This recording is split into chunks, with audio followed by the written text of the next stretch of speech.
how dirty this thing is. It's been sitting for 2 years in a case. It's filthy.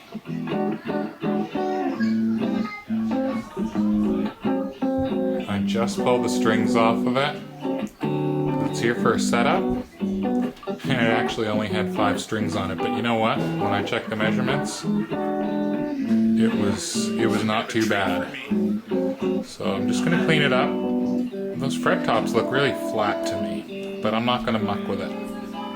It looks like it's okay. I'm just gonna clean all this nonsense off there. Like, look at it, it's all corroded.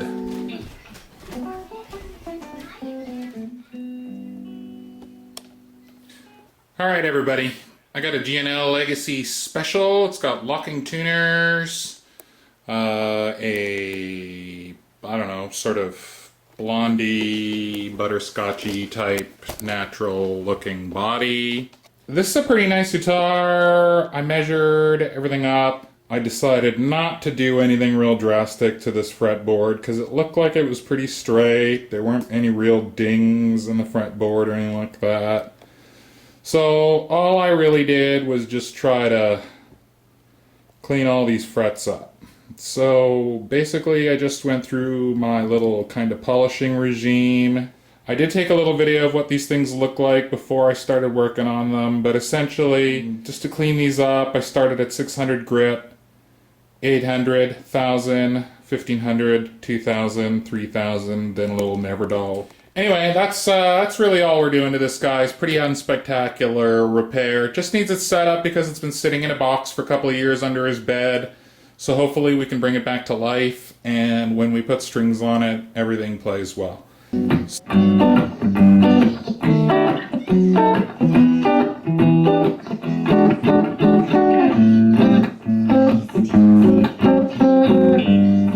Alright, I decided to bring you along for the string up on this thing, because this guitar doesn't have much of a story.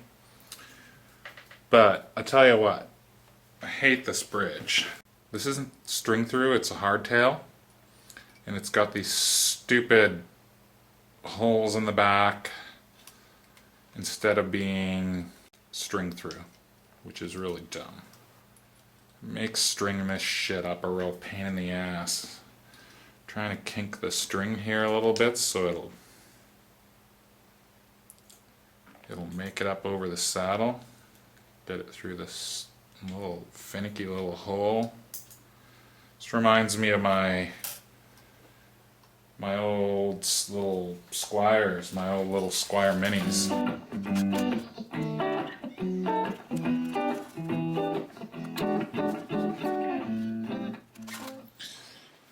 Alright, that's about as close as my camera's going to get with this guitar, but I have run into a problem setting it up now. I don't know if you can see that, but clearly whoever cut this nut before, whoever set this thing up, has cut the nut way too deep because there's no relief under these strings. These first 3 strings, the high E, the B, and then the G, no space at all. These ones are okay, and everything else works, but if you play any of these strings open, they're terrible. So I'm gonna maybe try the old super glue and baking soda trick. Stand by.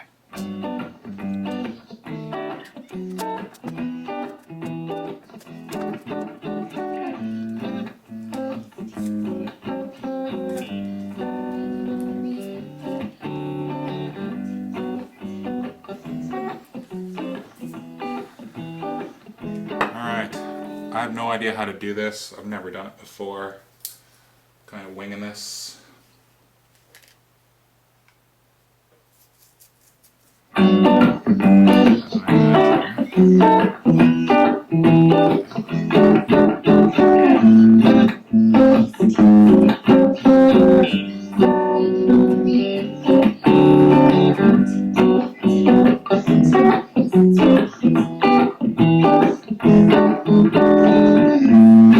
It's a bit of a treat for me.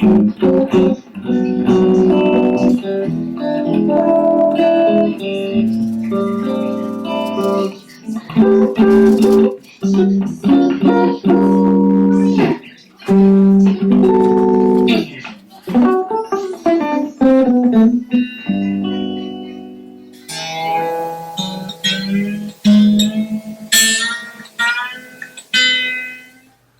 right. It's probably going to be a bit hard to show, but this worked.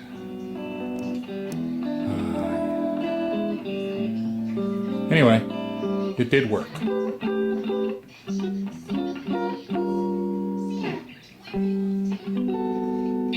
Now I got the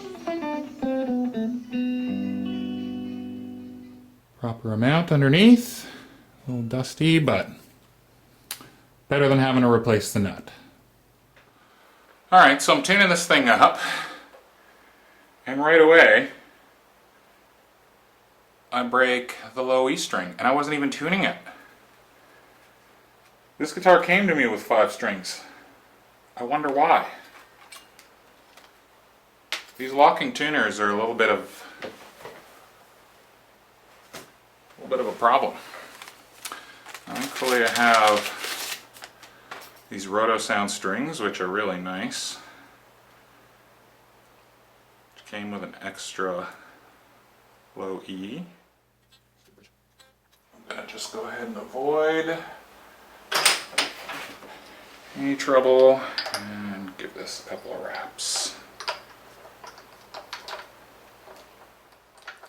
Kind of defeats the purpose of locking tuners, but I want it to work. I don't want it to keep breaking strings. I don't want to have to open up another package just to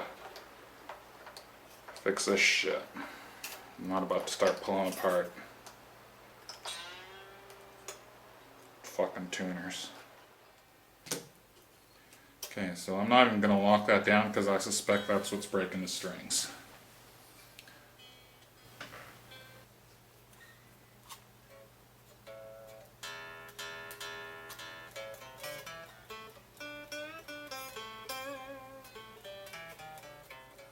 Alright, this neck had no relief at all.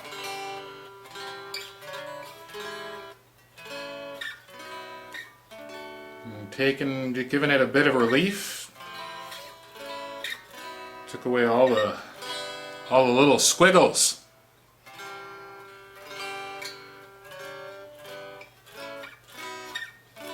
Now it sounds nice and clean.